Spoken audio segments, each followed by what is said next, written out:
Hello everyone and welcome or welcome back to my channel. My name's Rhiannon and today I'm back with another book haul.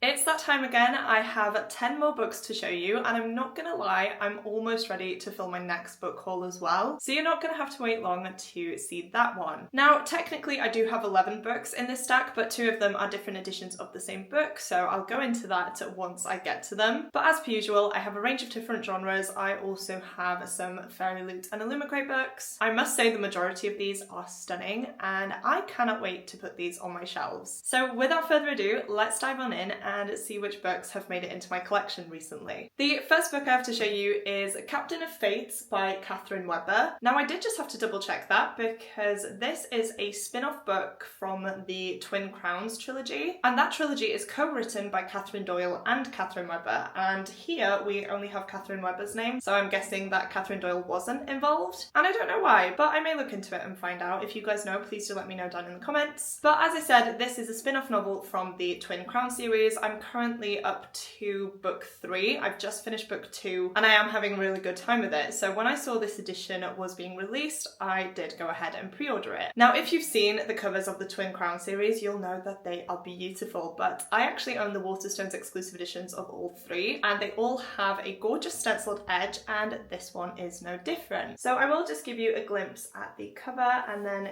these are the stenciled edges. There were 2 options for this, I believe, a purple background or a pink background, and as you can see I've gone for the purple background. And then I will just show you, I don't know if you can see, but on the bottom here we do have the covers for the Twin Crown series, so that's what they look like. This is also signed by the author, which is lovely. And I will say these books are a load of fun. They're not all that serious, but they do have a darker element to them. I obviously have no idea how the Twin Crown series has wrapped up because I haven't made it that far yet, but I do believe that this one is a standalone, and we follow Captain Marino Pegassi in this one, who is the brother of a side character in the Twin Crown series, and we actually do see him in the Twin Crown series briefly as well. This doesn't actually seem as though it's going to spoil Twin Crowns in any way. So essentially we have the captain who loves exploring the oceans, but when his sister falls gravely ill, he has to set sail to find a cure, and on the way his ship is wrecked in a storm and he's trapped on an island imprisoned by vengeful merfolk. That honestly has me intrigued enough in itself. I love reading about merfolk. But it says here, one blue-haired mermaid risks everything to save his life.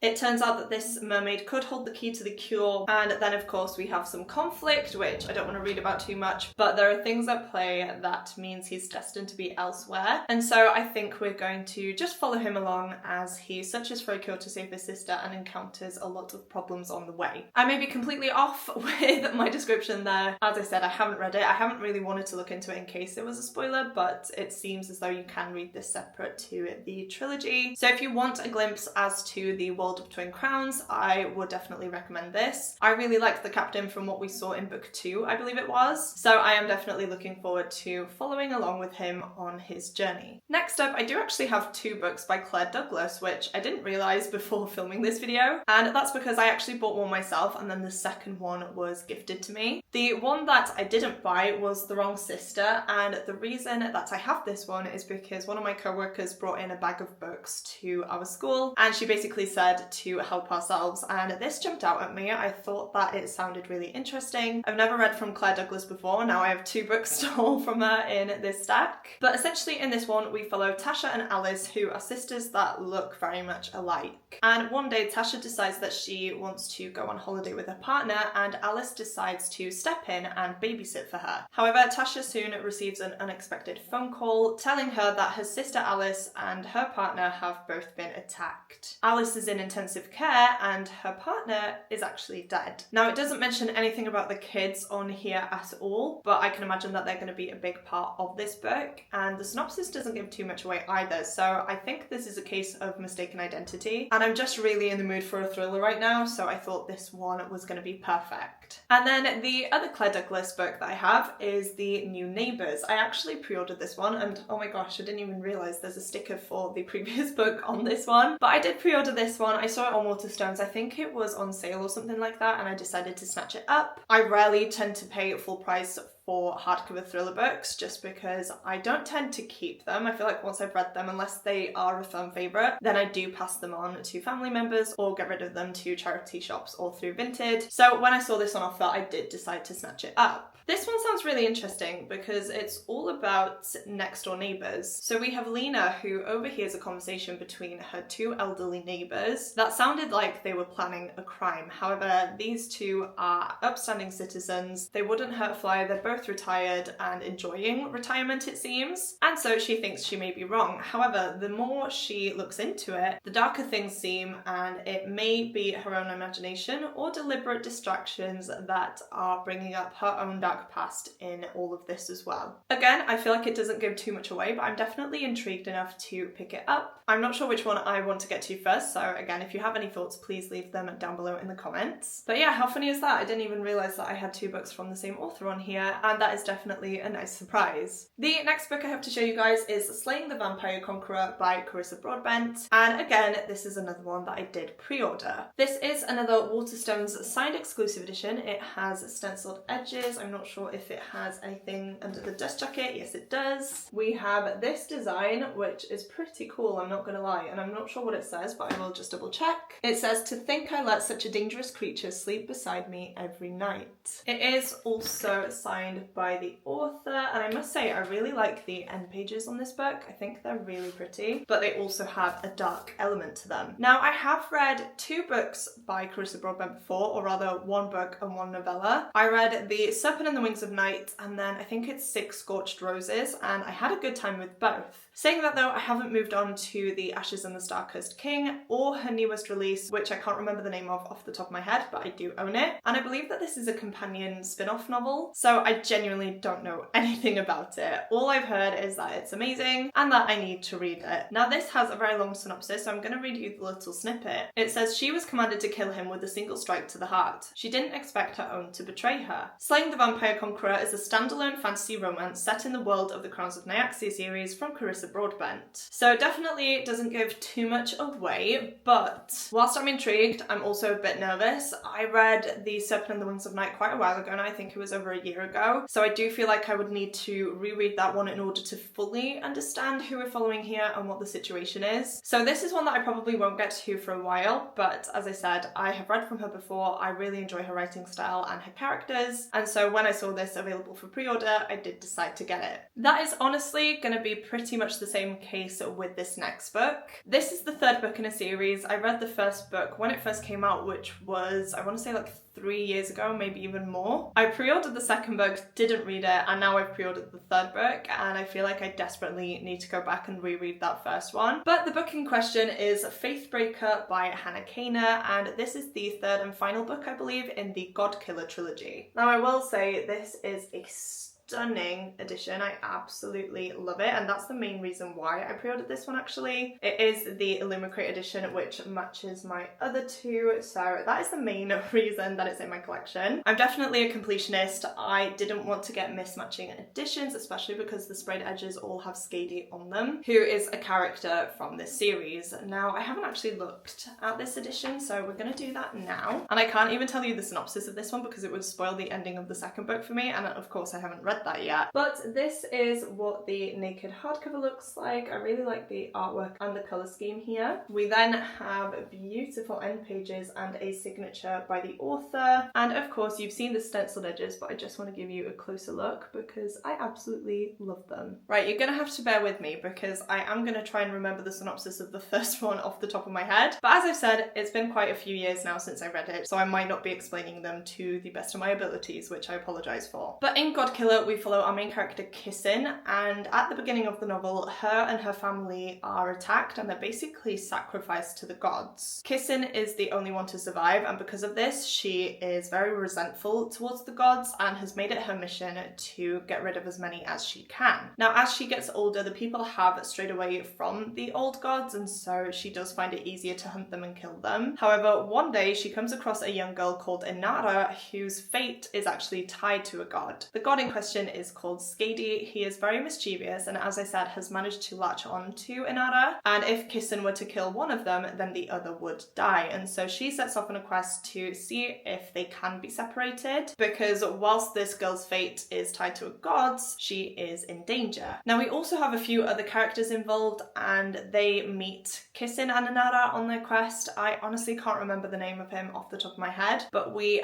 have a baker, I want to say, who's very loyal to the king, and the king is actually suffering with ailments at the minute, and he doesn't want anyone to know, and so he sends this man off on a quest to bargain with the gods to see if they can provide him with a cure. And along the way, both parties meet and they form deep connections, which both help and hinder them on their separate missions. That is probably the worst synopsis ever. I'm so sorry, but yeah, as I said, I really need to revisit this world. They are only short books, but I felt like the first book was quite dense, so I feel like that's what scared me a little bit. I know if I reread it, it's going to take me quite a while, and it's definitely going to need some brain power, which is something that I don't have right now. I'm actually currently in the middle of a reading slump, which is never fun, but I have downloaded the audiobook of the first one on Everand, so if I'm ever in need of something to listen to, then that is available to me. I have downloaded it, and so I'm ready to go with it. So hopefully it is one that I can prioritize soon, because I do want to know if this series is worth reading and worth keeping. I'm really trying to get out of the habit of buying books in a series that I haven't finished yet or caught up with yet, and so this is an exception. I'm hoping that it doesn't happen too often moving forwards, but as I said, I'm gonna give it a go. Hopefully I love it, because I would love to keep these gorgeous editions on my shelves, so we'll see what happens once I do get to it. The next book I have is The Scorpion and the Night Blossom by Emily Wen Zhao, and I believe that this one was a fairyloot book. Yes, it was. I should have an unboxing of this book up on my channel somewhere, so I will find a link and post it down in the description box if I can remember to do so. But to be honest with you guys, I feel like this is one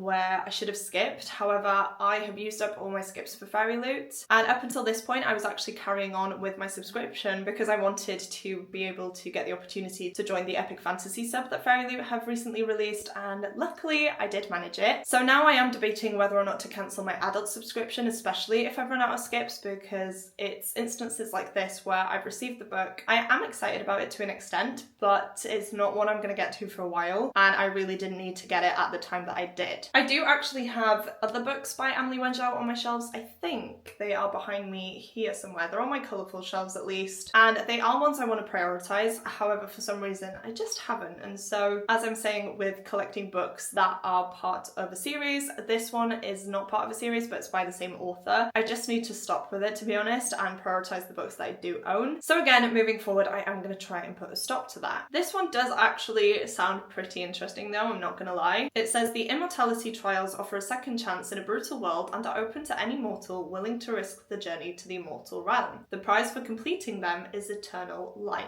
However, first they must survive. An Ying knows the prize can heal her dying mother, and that she'll need all the help she can get if she is to complete them. But when a rival contestant, both powerful and handsome, promises protection and a chance of survival for both An Ying and her mother, she will need to find out quickly whether she can truly trust the stranger she's falling for, or if he's the most dangerous player of all. So it does sound interesting. It's not something that I would pick up immediately. As I said, I will probably put this on my shelves and forget about it for a few months, I'm not gonna lie. But I feel like now, if I were to read a book by Emily Wen Zhao, it would be this one over the other two that I have, because they are part of a duology, and I believe that this is a standalone. So again, let me know your thoughts. Do you think I will enjoy this one? Did you enjoy it if you've read it? And let me know whether I should prioritise it relatively soon. Same goes for Gifted and Talented by Olivia Blake. I own a few Olivia Blake books. This is not one that actually stands out to me. I should have skipped it. I couldn't skip it because I didn't have any skips left, and now it has made its way into my collection. Now I will say I have heard pretty good reviews for this book, so that is definitely a positive note. However, I just thought the edition itself was not the best. I didn't love the stenciled edges. I have actually flipped the cover over as well. They did give us an alternative cover underneath, but I really didn't like it, so I've switched it to the standard cover, which is in a different colourway for this one. And yeah, for some reason, I just don't think that this is going to be one for me. You never know, it may surprise me, but it's not one I would have chosen for myself, and honestly, the synopsis is way too long, so I'm not going to read it. But to try and summarise, we have a wealthy businessman who has recently passed away, and his 3 kids kids are set to inherit. However, a lot of different things are at play. There are things in each character's lives that could stop them from inheriting. And it just says here, on the pipeline of gifted kid to clinically depressed adults, nobody wins. Yet as they gather to read his final words, which Wren will come out on top? So it doesn't really give too much away. If there's a murder mystery element to it, I will be more inclined to pick it up. But you can probably tell from my demeanour right now, I'm not the most excited about this one. I do have it, so I will try and read it. But it's definitely not high on my TBR. I have some other books that I would prioritise before this one, especially by Olivia Blake herself. So for now, it's going to go on the shelves, but I'm not sure when I'm actually going to get to it. The next book is another stunning edition. However, it's another case of me not reading the first book in the series and ordering the second one. It is a series that I am actually planning on starting later on this month. I go to Florida at the end of July and I have the first book downloaded on my Kindle, so I'm hoping that on the plane, which is going to be quite a long journey, I'm going to have the time to sit down and focus and read the first book. And that book is Swordcatcher by Cassandra Clare, meaning that the book I'm holding today is the second book in that series, which is The Ragpicker King. This is another gorgeous edition. I can't actually remember if I unboxed this in a video. I think that I did. But as I said, this is the second installment in the Swords of Castellane series, I believe it's called. I may be completely wrong. And of course, I can't read the synopsis of this one for you because it would spoil the first book. But I do want to say we have a bound-in author letter here and it's also signed. So I definitely appreciate that. But all I can remember of the description of the first book, Swordcatcher, is that we are following Kell, who is the body double to the prince. This means that his life is constantly in danger because he is out there pretending to be the prince during royal official duties. And so if there's any assassination attempts, then he is of course going to be the one who gets hurt. He doesn't mind this though. He is a part of the royal family. The prince is like his brother. However, somehow Kell gets mixed up in Castellane's criminal underworld, where he meets our second main character that I can't remember the name of off the top of my head. They get embroiled in a lot of dodgy stuff, and essentially we follow them as they try and work their way through that. Again, a very rubbish synopsis, and I do apologise for that, but as I said, I am planning on reading that first book soon, so hopefully I can give you guys my thoughts and a better review once I have read it. But as I said, I had to get the second one. It's another Illumicrate edition to match the first one. It is absolutely gorgeous, and I can't wait to put it on my shelves and hopefully get to it pretty soon. Now, next up, I actually have two books from the same author, and this is what I was talking about at the start of the video when I told you guys that I had two editions of the same book. Now, if you've been keeping up with my unboxing videos, you'll know which book this is. But in case you haven't, the book in question is The Prince of Sorrows by Maithri Wichisakara. And here I have the Waterstones exclusive edition in this gorgeous blue colour and the Illumicrate exclusive edition in this green colour. Now, if you watch that video, you'll know that I really do prefer the cover on the Waterstones exclusive edition. Blue's my favourite colour. I think the night sky vibe just works really well here, and to be honest, the stenciled edges as well are gorgeous. However, this Illumicrate edition is beautiful. The tiger on the cover is just striking, and we also have a tiger on the stenciled edges as well, which is why I've held on to both editions, because I don't know which one I want to keep. I would love to have the tiger on my stenciled edges shelves here facing outwards, but then again, I feel like this cover is the prettier of the two, and that is mainly because it's blue.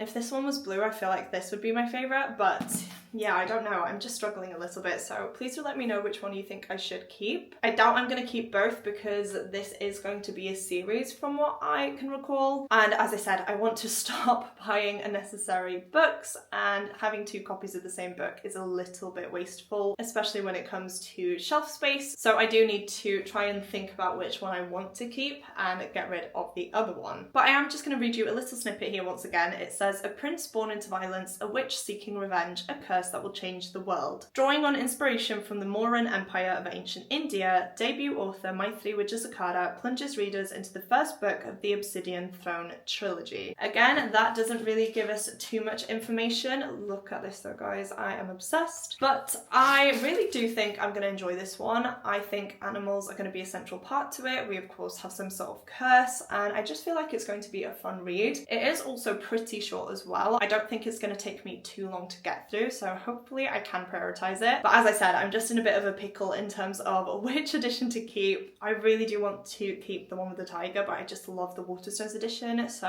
I'm a bit torn. But please do let me know your thoughts in the comments, it would definitely help me out. Though I am very indecisive, and I'm likely to keep both at least until the second book comes out and I can decide which ones I want to collect from there. And then the last book I have to hold today is one that I am so excited about, and honestly I can't believe that I haven't picked it up yet. But that one is Grave Empire by Richard Swan. This is actually my first ever book from the Broken Binding. Again, I have an unboxing video which I will leave linked down below if you want to see the book in detail. But the artwork is what sold me. Look at these stenciled edges. We have a kind of pirate ship there and the ocean, and in case you don't know, I love the ocean. I love anything to do with the sea. I love pirates, and so I just thought this would be such a good book for me, and after reading the synopsis I feel even stronger about it. Now this is a companion novel to Richard Swan's first series. I don't know what it's called. I'm gonna see if it says anywhere, but I don't think it does. It doesn't tell me the series name, but the first book is called The Justice of Kings, and I will try and show you the covers for those. I have actually seen those around, so I have heard of them. And if I would have known that it involved something like this, then I probably would have bought it. But as it stands, I have this one. Because it's a companion novel, you can read it separate to that one. However, I do think I would like to possibly read that first trilogy before diving into this one to get some context. However, I couldn't pass up on this gorgeous edition, which is why I now have it. It just says here, Grave Empire is the first novel in an unmissable new epic fantasy series from Sunday Times bestselling author Richard Swan, set in a world of gunpowder, arcane powers, and dark prophecy. And I'm gonna have to show you what sold me. I don't know where it is. I think it's the naked hardcover itself. Yes, it is. I absolutely love this, guys. Look at this. Look how stunning this is. It also looks a bit intense, I'm not gonna lie. Another fun fact about me, I'm obsessed with sharks and learning about sharks and watching things, and now apparently reading things about sharks. So again, seeing that there just has me so intrigued. I really do want to know what is going on in this book, and the artwork has definitely sold me. I am desperate to read it. I don't know if I should read that first trilogy beforehand, so again, let me know. I'm asking for you guys' advice throughout this video, I know, but I am incapable of making my own decisions apparently, and I would love to hear your guys' input. But there we have it, guys. These are the latest books that have been added to my collection. Not gonna lie, this stack is pretty heavy, so I won't be holding it for too much longer, but I definitely have some great picks in here. There are some that I'm not as excited about and I should have skipped. However, as I said, I couldn't do that unfortunately, which is why I now have them. But I am excited for the majority of these. I can't wait to add them to my shelves because they are gorgeous, and I will hopefully manage to make my way through them over the next few months. If you have watched this video all the way through and would like to let me know that you're still here, please go ahead and leave me a boat emoji down in the comments. I of course hold 2 books relating to pirates and pirate ships this month, and I feel like it's only fitting to include that as the emoji. The stenciled edges on this one are gorgeous, and the plot of this one sounds really fun. I know I say it all the time, but seeing you guys comment the emoji of the video truly does mean the world to me. It blows me away that you guys watch these all the way through. So if you are still here but don't have anything in particular that you would like to say, please go ahead and comment that now. As well as that, please don't forget to click the like button if you like this video and the subscribe button if you'd like to see more content from me. But that is it for me today, guys. Thank you so much for watching, and I will see you soon in my next video. Goodbye!